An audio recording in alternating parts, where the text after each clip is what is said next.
Hello guys, welcome in immense mathematics. मैं सोनू गुप्ता आप सभी का स्वागत करते हैं आज की क्लास में हम लोग आरआरबी ग्रुप डी जो कि अभी एग्ज़ाम चल रही है और अलग अलग शिफ्टों की एनालिसिस करने के बाद हम कुछ इंपॉर्टेंट क्वेश्चंस लेकर आए हैं जो कि एक शॉर्ट वीडियो में आपको देने वाले हैं। काफ़ी इंपॉर्टेंट क्वेश्चन है। इस टाइप के क्वेश्चन जो है आपको फंसाती है, काफ़ी टाइम ले लेता है, जबकि क्वेश्चंस की लेवल काफ़ी आसान होती है। बट यहाँ पर टेक्निक की ज़रूरत पड़ती है कि किस तरीके से क्वेश्चन को सॉल्व करना होगा बहुत ही शॉर्ट टाइम में। ठीक है, तो इस टाइप के क्वेश्चंस को हम लोग ऑप्शंस की भी मदद से काफ़ी हद तक सॉल्व कर पाते हैं और काफ़ी समय हम लोग बचा सकते हैं एग्जाम के समय में। तो दोस्तों, इस वीडियो में आप लोगों को यही चीज़ बताने वाले कि किस तरीके से हम समय को बचाएंगे और किस तरीके से फास्टली इस टाइप के क्वेश्चंस को सॉल्व कर पाएंगे। बिल्कुल उसी बेसिस पर अभी जो भी एग्ज़ाम चल रही हैं उस पर ही बेसिस है, एकदम बिल्कुल 2022 वाले लेवल है एकदम। ठीक है दोस्तों, तो बिल्कुल मिस मत कीजिएगा कोई भी क्वेश्चन, एक भी क्वेश्चन मिस मत कीजिएगा। ये एकदम बिल्कुल ही एक शॉर्ट वीडियो है और उसमें आपको कुछ इंपॉर्टेंट क्वेश्चन ही कराने वाले हैं। ठीक है दोस्तों, तो चलिए पहला क्वेश्चन आप देख सकते हैं स्क्रीन पर आपको दिख रहा है। Find the list number which should be multiplied to 63 it mean 63,368 to make it a perfect square. ठीक है, 63,368 में कितना से मल्टीप्लाई करेंगे, मतलब कौन से अंक से गुणा करेंगे कि यह परफेक्ट स्क्वायर बन जाएगा। दोस्तों ये क्वेश्चन आपसे पूछ रहा है। अब यहाँ पर दोस्तों ध्यान दीजिएगा कि किसी भी नंबर का स्क्वायर करने पर उसका यूनिट प्लेस 2, 3, 7, 8 ये नहीं आता है, कभी भी नहीं आता है। ये यूनिट प्लेस डिजिट कभी आता ही नहीं है। मतलब कि किसी भी नंबर का स्क्वायर करने पर 2, 3, 7, 8 यूनिट प्लेस डिजिट नहीं आता है।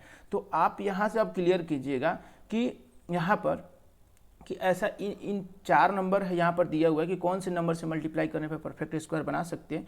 तो यहाँ पर अगर हम एक को उठाते हैं और एक से मल्टीप्लाई करेंगे तो यूनिट प्लेस कितना आएगा। अगर हम 63,368 में एक से गुणा कर देंगे तो कितना आ जाएगा।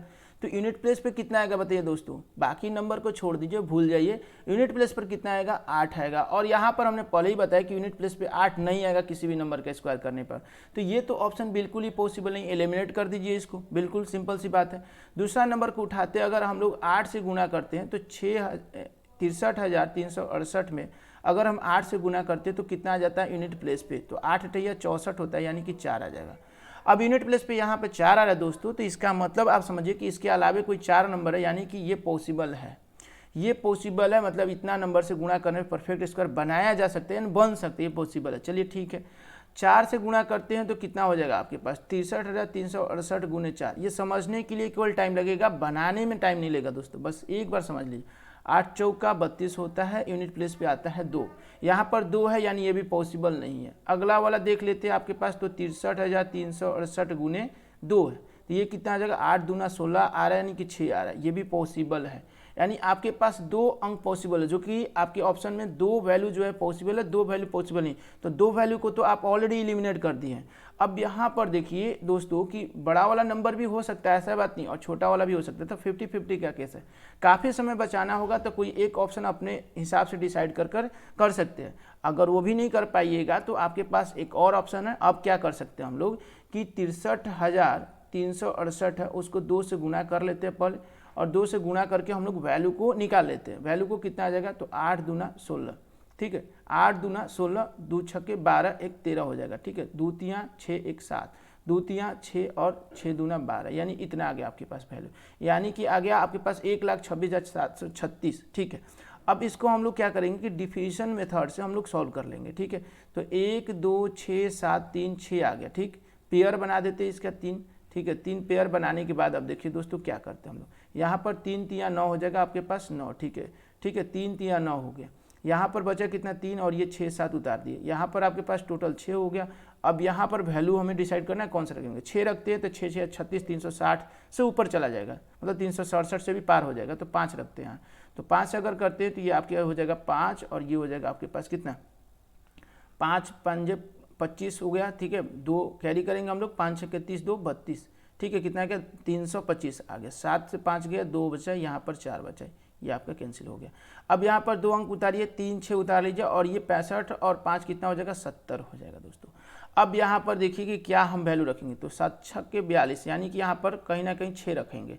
6 से गुणा करते हैं तो आप देख लीजिए 6 6 36 होगा। ठीक है, तो 36 और 6 जीरो हो गया तो यानी 36 उतरेगा। 7 42 हो गया यानी कि पूरा का पूरा कट गया, यानी कि 6 बार में गया तो 356। तो कहीं ना कहीं अगर ये पूरा कट रहा है तो इसका मतलब आप समझ रहे हैं ना दोस्तों, इसका मतलब आप समझ रहे हैं कि 1,26,736 जो है वो 356 का कहीं ना कहीं square value, it means perfect square बन रहा है। यानी जब हम लोग जब डिजिट 2 से यानी 2 नंबर से अगर गुणा कर देते तो ये परफेक्ट स्क्वायर बन जाता है। तो फाइनली आपके पास आंसर क्या मिला, आपके पास answer option number D correct हो गया दोस्तों। ठीक है, इस तरीके से हम क्वेश्चन को सॉल्व कर सकते हैं। यानी फिर अगर आपको काफ़ी टाइम बचत करना है तो फिर 50-50 में जाइए दोस्तों, 50-50 में जाइए, 8 और 2 के हिसाब से आप अपना ऑप्शन चूज कर सकते हैं, क्योंकि इस टाइप के क्वेश्चन टाइम की बचत करना है तो उस हिसाब से हम लोग कर सकते हैं कहीं ना कहीं। चलिए अगले क्वेश्चन की ओर बढ़ते हैं हम लोग।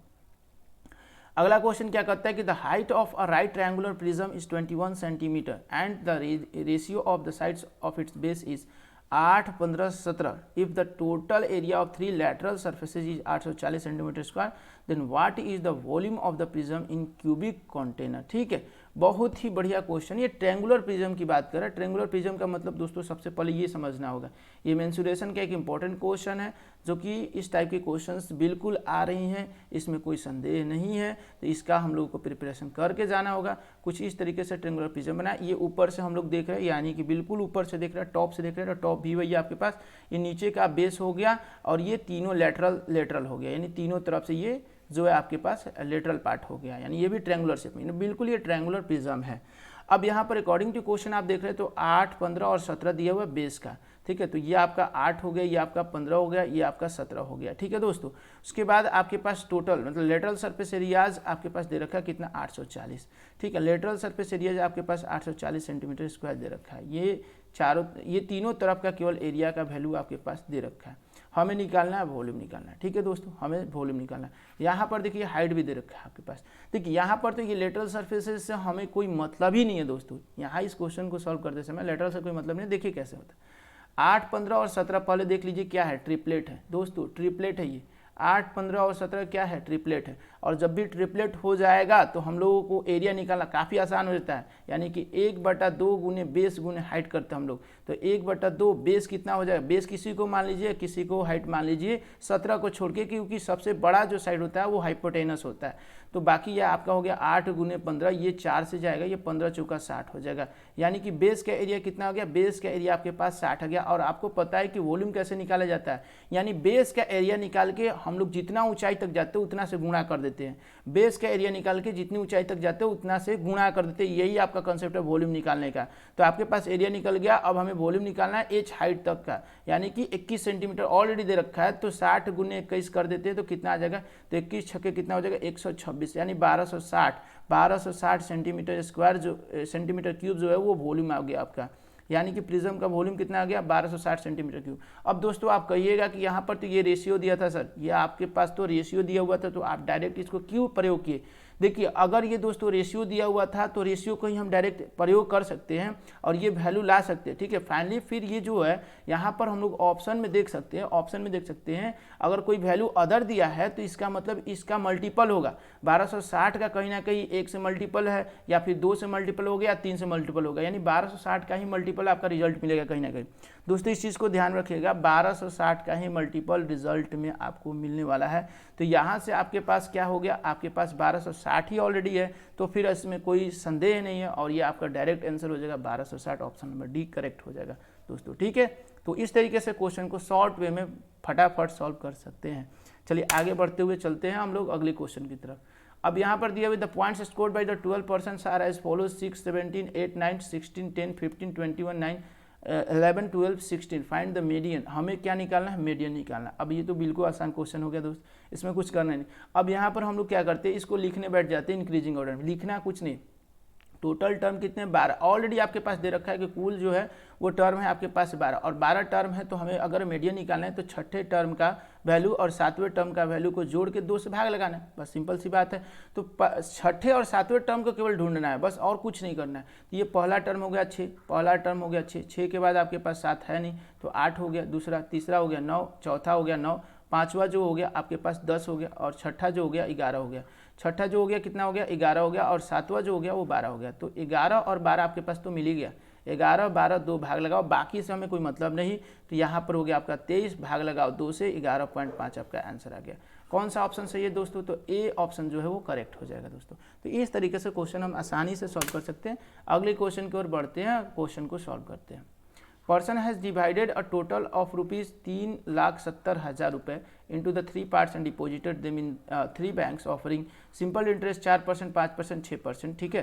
Eight the end of the first year the interest received from all the 3 banks are the same and how much has the he deposited in those 3 banks. देखिए यहाँ पर टोटल तो आपके पास अमाउंट मतलब टोटल सम 3,70,000 है और इसको इस तरीके से मतलब 3 भागों में डिपॉजिट किया जाता है, एक को 4% पे, एक को 5% पे, एक को 6% पर। बट फाइनली जो है 1 साल बाद सबका इंटरेस्ट जो है सेम आ रहा है, यानी कहीं ना कहीं 4% वाला का जो है वो अमाउंट कुछ ज़्यादा होगा 5% वाले के तुलना में, और 5% वाला का अमाउंट कुछ ज़्यादा होगा 6% वाले के तुलना कम होगा 6% वाले के तुलना में।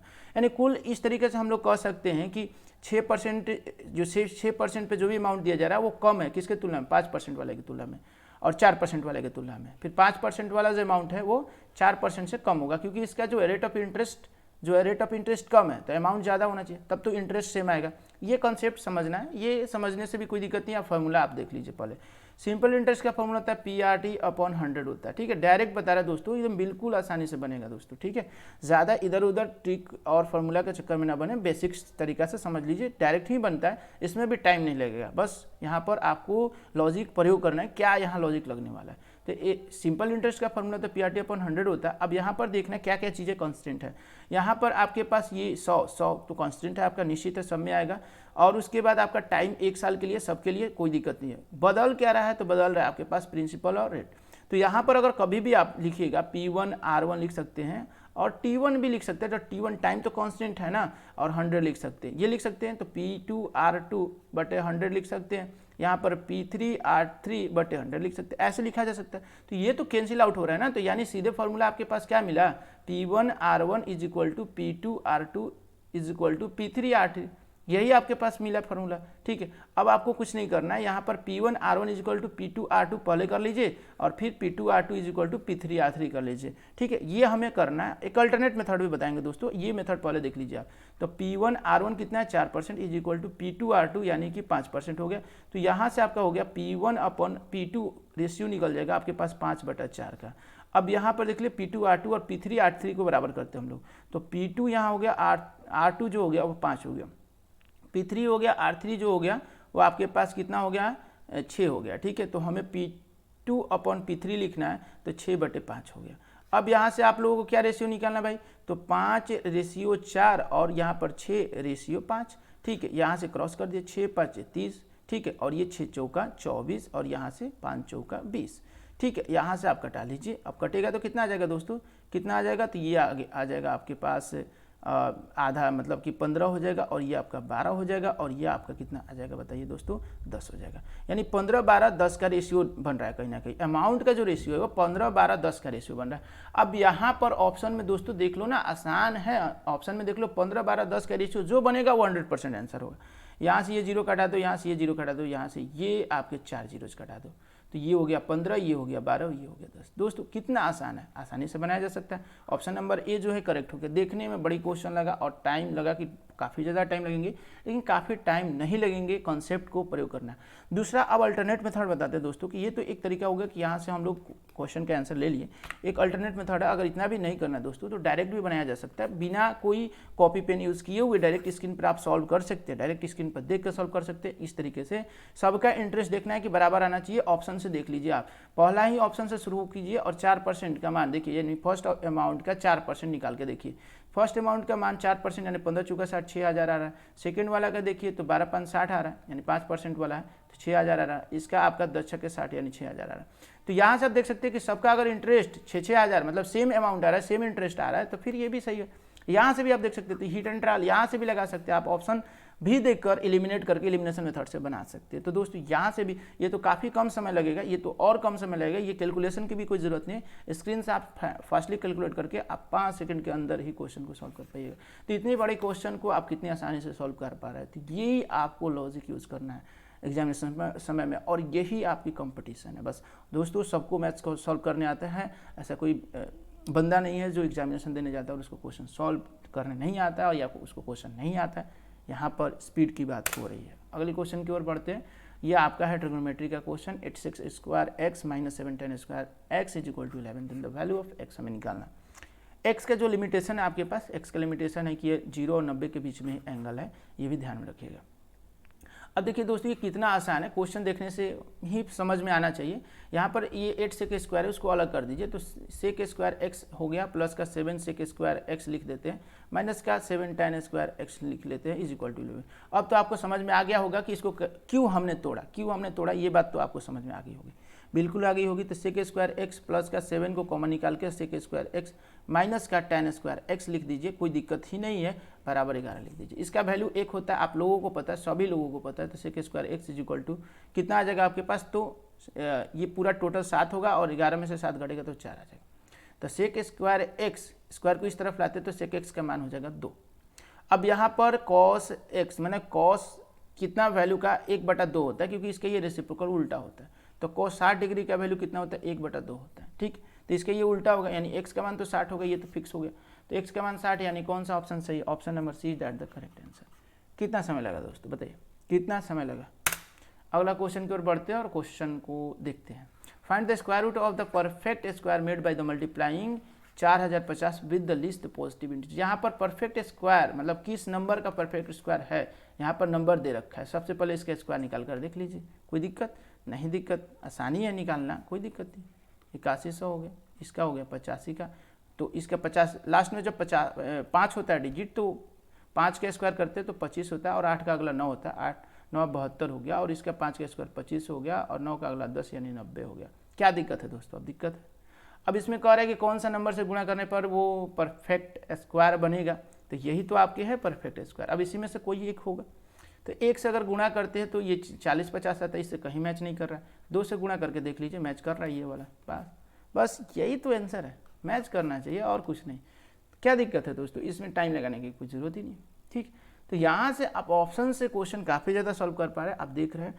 और हमारा यही उद्देश्य है दोस्तों कि ये सभी लॉजिक मिस ना करें, एग्जामिनेशन में बैठने से पहले ही इन सभी चीज़ों के बारे में जानना चाहिए, और तभी आप एग्जामिनेशन में बैठें। In the center of a square room with sides 10 metre है, there is a square of turkey carpet है कोई, and the rest of the floor is covered with the well cloth से फिर बाकी के जो साइड का जो भी बचे हुए हैं एरिया उसको कवर किया जाता है। Carpet and the well cloth cost of 15 रुपये इसके, और इसके 6.5 रुपये हैं पर स्क्वायर मीटर का। तो total cost of the carpet and well cloth भी दे रखा है। तो what is the width of the well cloth border. देखिए थोड़ा सा कॉम्प्लिकेटेड क्वेश्चन, थोड़ा सा टाइम देना पड़ेगा दोस्तों इसमें, क्योंकि थोड़ा सा ये कैलकुलेटिव हो जाता है दोस्तों, बिल्कुल कैलकुलेटिव होगा, थोड़ा सा होगा, बट फिर भी ये सेंटर में कारपेट बिछाया जाता है, टर्की कारपेट है, बाकी साइड से जो बचा हुआ एरिया है उसको वेल क्लॉथ से कवर किया जाता है। ये बात अकॉर्डिंग टू क्वेश्चन है, और ये पूरी तरीके से स्क्वायर रूम है, तो स्क्वायर शेप है, उसकी साइड है 10 मीटर का। तो अब यहाँ पर आप दोस्तों एक चीज़ पर ध्यान दीजिएगा कि अगर इसका इस पूरे का एरिया हम मान लेते हैं एक्स, स्क्वायर वाले कारपेट जितने एरिया में बिछा हुआ है उसको एक्स मान लेते हैं, और जितने एरिया में वेल क्लॉथ से कवर किया गया है उसको हम वाई मान लेते हैं। तो सिंपल सी बात है भाई कि एक्स प्लस वाई यानी दोनों का एरिया कितना के बराबर होगा, तो ये पूरे के एरिया के बराबर होगा, और पूरा जो है स्क्वायर शेप में है, यानी 10 × 10 यानी कि 100 के। तो x plus y is equal to 100 हो गया, आपके पास क्लियर हो गया। अब यहाँ पर आप देखिए कि 15 रुपये पर मीटर स्क्वायर आपको दे रखा है, कॉस्ट किसका, कारपेट का दे रखा है, और क्लॉथ का कितना दे रखा है, 6.5 रुपये। तो क्या हम इसको ऐसे लिख सकते हैं, ऐसे लिख सकते हैं, 15 रुपये है, एक्स के लिए लग रहा है तो 15x हो गया, ठीक है, और ये 6.5 इसको 13/2 लिख सकते हैं वाई के लिए। अब ये टोटल कॉस्ट हो जाएगा, ये दोनों का मिलाकर टोटल कॉस्ट होगा, जो कि ऑलरेडी दे रखा है कितना, तो 1338.50 दे रखा है, कोई दिक्कत। इसका एलसीएम लीजिएगा तो 30x हो जाएगा प्लस का 13y हो जाएगा, ठीक है, इज इक्वल टू इसका 2 गुना कर दीजिए तो ये कितना आ जाएगा 0, 2 5 10 हो जाएगा, 8 दूना 16, 1 17 हो जाएगा, 3 दूना 6, 1 7 हो जाएगा, 3 दूना 6 और 2 हो जाएगा। क्या दिक्कत है, 26 कितना आ गया आपके पास, 2677 आ गया, कोई दिक्कत ही नहीं है, बिल्कुल 2677 आ गया। आपके पास 2 इक्वेशन मिला, एक आपका ये इक्वेशन, एक आपका ये इक्वेशन। अब 30x को बराबर कर दीजिए, यहाँ पर 30 से गुणा कर दीजिएगा तो आपके पास आ जाएगा कितना, 30x आ जाएगा, 30x आ जाएगा, प्लस का कितना आ जाएगा, 30y आ जाएगा, प्लस का कितना आ जाएगा, तो 3000 आ जाएगा, ठीक। अब इसको भी जेम करते हुए वहीं उतार दीजिए, प्लस का 13y इज इक्वल टू 2677, कोई दिक्कत ही नहीं है दोस्तों। अब यहाँ से माइनस कर दीजिए, सब्ट्रैक्ट कर दीजिए साइन बदल कर, यहाँ से आपके पास दोस्तों 17y आ गया और यहाँ से आपके पास दोस्तों कितना आ गया, तो ये 2700 मान के चलिएगा तो 323 यानी 323 आ गया। अब यहाँ से दोस्तों तो 17 से अगर करते तो 17 कितना बार में जाएगा ये, तो 17 एक कम जाएगा तो एक बार में जाएगा तो 17 होगा, 15 बचा तो 153 यानी कि 9 बार में जाएगा, 17 9 153 होता है। तो y का मान कितना आ गया दोस्तों, तो y का मान आ गया 19। जब y का मान 19 आया तो यहाँ 19 रखोगे तो x का मान कितना आ जाएगा 81, तो x का मान कितना आ गया 81 आ गया। तो ये जो एरिया है ये 81 है, जबकि ये भी जो कारपेट बिछाया गया ये भी स्क्वायर शेप में और पूरा एरिया 81 है। तो स्क्वायर शेप में पूरा एरिया 81 है तो हम लोग साइड निकाल सकते हैं इसका, क्योंकि ये स्क्वायर है तो साइड स्क्वायर होता है स्क्वायर का फॉर्मूला। तो साइड स्क्वायर मतलब side square is equal to 81 है, तो साइड का मान कितना आ जाएगा 9 आ जाएगा कि नहीं दोस्तों। तो ये आपके पास 9 आ गया, ये आपके पास 9 आ गया, चारों तरफ से 9 9 हो गया। अब दोस्तों यहाँ पर देखिए टोटल लेंथ है 10, ये है आपके पास 9, तो आधा इधर माइनस हो रहा है और आधा इधर माइनस हो रहा है, बराबर बराबर दोनों तरफ होगा क्योंकि ये सेंटर में बीच में, तो आधा इधर जा रहा है और आधा इधर जा रहा है। तो ये जो आधा आधा जो जा रहा है, ये आधा आधा जो जा रहा है, ये आधा क्या है, हाफ मीटर क्या है, ये विड्थ यानी कि वेल क्लॉथ का विड्थ है। और हमसे क्या पूछ रहा था दोस्तों, तो what is the width of the well cloth की विड्थ कितनी होगी, तो 1/2 मीटर होगा, 1/2 मीटर होगा दोस्तों। तो यानी ऑप्शन नंबर कौन सा सही होगा, ऑप्शन नंबर सी जो होगा वो दोस्तों सही होगा। ठीक है, तो इस तरीके से हम क्वेश्चन को सॉल्व कर पाएंगे। ये थोड़ी सी कैलकुलेटिव क्वेश्चन था, बाकी मुश्किल नहीं था, कंसेप्ट पे आधारित था, मेंसुरेशन कंसेप्ट पे आधारित था, लेकिन थोड़ा सा कैलकुलेटिव था दोस्तों। बस ये मानो कि ये कैलकुलेटिव था बिल्कुल, फिर भी लॉजिक लगाइए वहाँ पर, एग्जामिनेशन सेंटर पर आसानी से क्वेश्चन को सॉल्व कर पाइएगा। आशा करता हूँ कि आप सभी को ये जितने भी हमने क्वेश्चंस के एनालिसिस कराया है या हमने जो भी टेक्निक टिप्स ट्रिक जो भी बताया हमने वो आपको पसंद आई होगी। अगर पसंद आया तो हमारे चैनल को सब्सक्राइब कीजिए और हमारे साथ जुड़िए, साथ में वीडियोज़ को अपने फ्रेंड्स सर्कल में ज़रूर शेयर कीजिए। धन्यवाद।